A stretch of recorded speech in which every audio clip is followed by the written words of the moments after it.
सभी भक्तजनों को राधे राधे। पावन वृंदावन में यमुना के तट पर खुशहाली का वास था।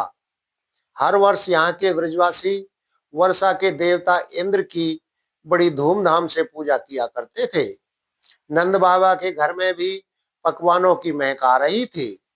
तभी नन्हे कन्हैया ने अपनी बाल सुलभ जिज्ञासा से पूछा, बाबा, हम इंद्र की पूजा क्यों करते हैं? नंद बाबा ने समझाया कि वर्षा इंद्र देव देते हैं, जिससे हमारी गायों को चारा और खेतों से अन्न मिलता है। तब कृष्ण ने एक क्रांतिकारी बात कही, बाबा, हम तो कर्म प्रधान लोग हैं। हमारे असली सहायक तो ये गोवर्धन पर्वत और वन हैं, जो गायों को आश्रय और जल देते हैं। हमें अपनी प्रकृति और गोवर्धन की पूजा करनी चाहिए। कृष्ण की बातों में इतना तर्क और सत्य था कि सभी ब्रजवासियों ने इंद्र की पूजा त्याग दी और गोवर्धन पर्वत की पूजा शुरू कर दी। ढेरों पकवान और 56 भोग पर्वत को अर्पित किए गए। कृष्ण ने स्वयं गोवर्धन का रूप धारण कर उन भोगों को स्वीकार किया। जब यह समाचार स्वर्ग के राजा इंद्र तक पहुंचा तो वे क्रोध से भर गए।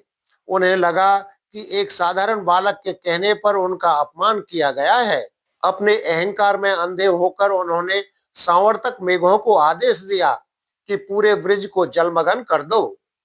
आकाश काला पड़ गया, बिजली कड़कने लगी और ऐसी मूसलाधार बारिश हुई जैसे पहले कभी नहीं देखी गई थी।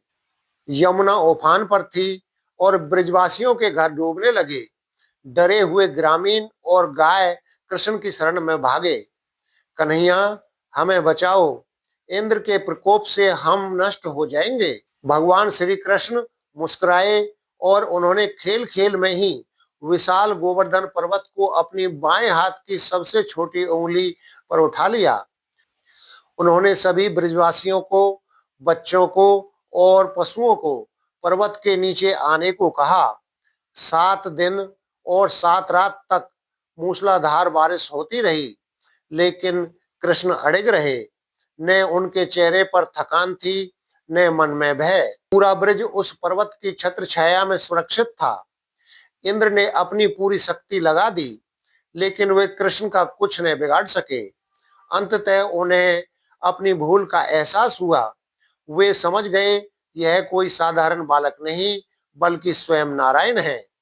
इंद्र अपने ऐरावत हाथी पर सवार होकर नीचे आए और प्रभु के चरणों में गिरकर क्षमा मांगी। श्री कृष्ण ने पर्वत को वापस स्थान पर रख दिया और इंद्र को सीख दी। शक्ति का अर्थ दूसरों को डराना नहीं, बल्कि उनकी रक्षा करना है। प्रकृति ही ईश्वर का असली स्वरूप है। अहंकार अंततः पतन का कारण बनता है। कहानी सुनने के लिए धन्यवाद। वीडियो अच्छी लगी हो तो लाइक करें, शेयर करें और चैनल को सब्सक्राइब करें और कमेंट में राधे राधे लिखना न भूलें। धन्यवाद।